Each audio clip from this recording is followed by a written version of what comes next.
So what's the secret to delivering pain-free constructive feedback? In this video, I'll show you how to boost your team's performance and their confidence without the drama.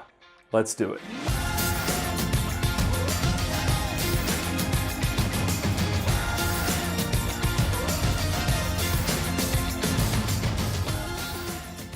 Hey, what's up guys? Jeff here from All-Star Academy, helping you attract, develop, and lead your dream team. And on this channel, we do videos on leadership and time management and strategy videos just like this one. So if you're new here, hit that subscribe button and join the All-Star community. Now, if you're like most people, you probably have a love-hate relationship with constructive feedback. I mean, we know it's an essential tool to engage our team and develop their skills, but it can also create a lot of anxiety in the workplace, can't it? I mean, there's lots of leaders that feel uncomfortable giving constructive feedback because they're afraid it will lead to conflict. And employees don't like receiving it because they associate it with failure and they can become embarrassed or even defensive. This isn't the biggest bag over the head punch in the face I ever got. God damn it! But deep down, we know this is important. In fact, a recent study published by Harvard Business Review showed that 92% of employees agreed that constructive feedback, when delivered properly, was effective at improving their performance. So how do we turn this seemingly lose-lose scenario into a situation where everybody wins? Well, that's what we're going to talk about in this video, and I want to begin by addressing the source of this anxiety. When you think about it, we all have the same insecurities and fears. I mean, nobody wants to be perceived as being lazy, incompetent, rude, or being misrepresented in any other ways by our actions. And so when we are placed in these uncomfortable situations, our defense mechanisms automatically kick in to protect us from being physically and emotionally harmed. So for some leaders, that means shutting down and avoiding the confrontation altogether, while others will instinctively turn into a drill sergeant and take the offensive. You will not laugh. You will not cry. In other words, constructive feedback triggers a defensive response. But what if it didn't? What if constructive feedback was seen as an opportunity to grow and share instead of attack and defend? I mean, how much easier would everyone's life be? No more walking on eggshells. No more awkward conversations and repetitive mistakes. Just you and your team working together without the emotional baggage. Well, the good news is that this is entirely possible using a framework that I have developed and used for over a decade as a high-performance coach. It's also one of my favorite leadership tools. I call it the switch feedback model, and it combines both clarity and accountability into a single transformative message. So let's begin with the letter S, which stands for state your observations. Now, this is the most important step because if you don't start out with the right tone, the conversation can quickly turn into an uncomfortable situation for both of you. This is why you're going to avoid any generalizations and inflammatory language about their attitude and stick to the facts about their performance. For example, you wouldn't want to say something like, "You're always late," because chances are they aren't always late and they're just going to become defensive and stop listening. So instead, state your observations. Say, "I noticed you were late twice this week," which keeps your message neutral, accurate, and to the point. Likewise, don't accuse anyone of having a bad attitude or not paying attention, because all this is going to do is raise up their guard and get them ready for a fight. Again, state your observations in a neutral or even nurturing tone and say something like, "I notice you haven't been yourself lately."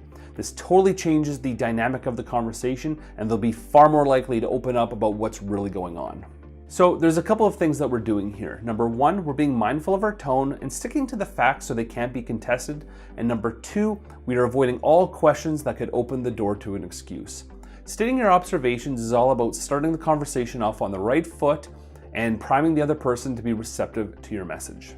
And once you've done this, the next step is to wait for a response. Now, I know this sounds easy, but trust me, it is a lot harder than you think. Silence is awkward, and we will naturally fill the void with ums, uhs, nervous laughter, and that's right, excuses. So after you state your observations, the next step is to go silent and wait for the appropriate response. At first, they may stare blankly at you, or they'll give you a one-word answer, or they might even apologize to get you off their back, but don't say anything. Next, they might stall or even lay a guilt trip on you. Either way, don't say anything.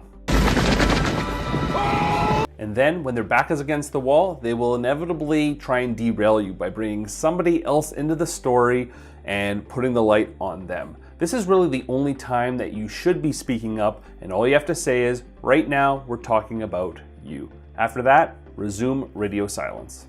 As the pressure mounts, they will continue to ramble on and fumble over their own words until the truth finally comes out.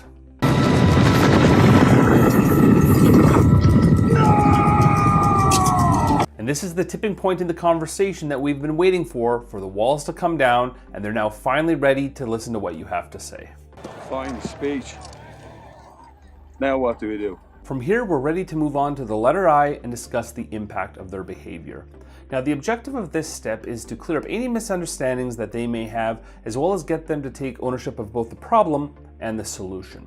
So here you're just going to simply ask what the impact of their behavior is, and then again, wait for the right response. This is your checkmate move to get them to open up about what happened and why it's not okay. They need to be able to process this information on their own before you chime in, because it's this acknowledgement that gets them on your side and cranks up their reception. Monday. Hello? Hello? Anybody home? This is also a great time to revisit the company's vision, mission, values, and realign them with the organizational culture. Also, don't forget to discuss the impact of their future behavior. More importantly, what happens if their performance doesn't improve. This could be anything from revoked privileges to more serious disciplinary action, but the point remains the same. For every action, there's a reaction, and the ball is in their court.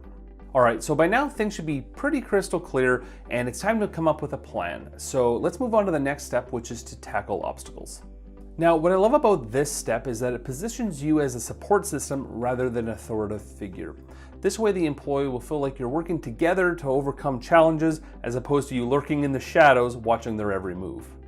In order for them to take ownership of the solution, they're first going to have to identify for themselves what obstacles are standing in their way to improve their performance. So your role in this step is to really facilitate that brainstorming session, to be their guide from the problem to the solution. And so the logical follow-up question here is simply, what has to change? That's it. It shows them that you're not out to get them and you're actually on the same side. Now again, this is a brainstorming session, so let them do most of the talking. If you don't feel like they're totally on track or you're not getting that response that you want, simply respond with, what else? Once they come up with a list of 3 or 4 things, feel free to chime in and come up with a plan together. And this brings us to the letter C, which is to come to a consensus. This is the pivotal moment when you and your employee will set a goal and agree on the process. It also marks a time for new beginnings and also a time to repair any residual tension. Right? Yeah! Take a moment to express your appreciation and remind them that you're in their corner. This should be enough to lift their spirits and get their head back in the game. And lastly, don't hold any ill will. Remember, if you're expecting them to turn over a new leaf, then it's only fair that you do the same. Alright, and the final step of switch feedback is to hold them accountable. Remember, actions speak louder than words, so what you do in the coming days and weeks is ultimately going to strengthen or weaken your personal leadership brand. You want to show them that you're not prepared to let go of the problem, but you're also prepared to support them along the way. Also, affirmation is huge here, so find a reason to celebrate any small, quick win. You want to not only restore their confidence, but you also want to reinforce that positive behavior. So that, my friends, is the switch feedback model. To quickly recap, you will first state your observations to start the meeting on the right foot. You will then wait for the right response so they can accept responsibility for their actions. You will then discuss the impact of their behavior to get them on your side. You will then brainstorm and tackle obstacles together. You will come to a consensus to put that plan into motion. And finally, you will hold them accountable.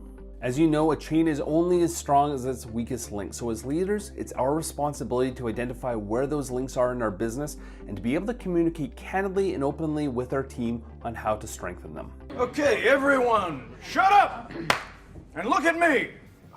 So all in all, tough conversations don't have to end with somebody losing. Constructive feedback is a good thing. It not only improves performance, but it can build trust, strengthen rapport, and improve morale throughout the entire organization. Which brings us to the question of the day. How would switch feedback help you level up your team and your business? I'd love to hear from you in the comments section, and remember, some of the best tips and tricks come from you, the All-Star community. So remember to connect with everybody in the comments section below. So hey, thanks for watching, and don't forget to subscribe and hit that little bell for more videos just like this one. Until next time, I'm Jeff with All-Star Academy. Light it up this week, and we will see you next time.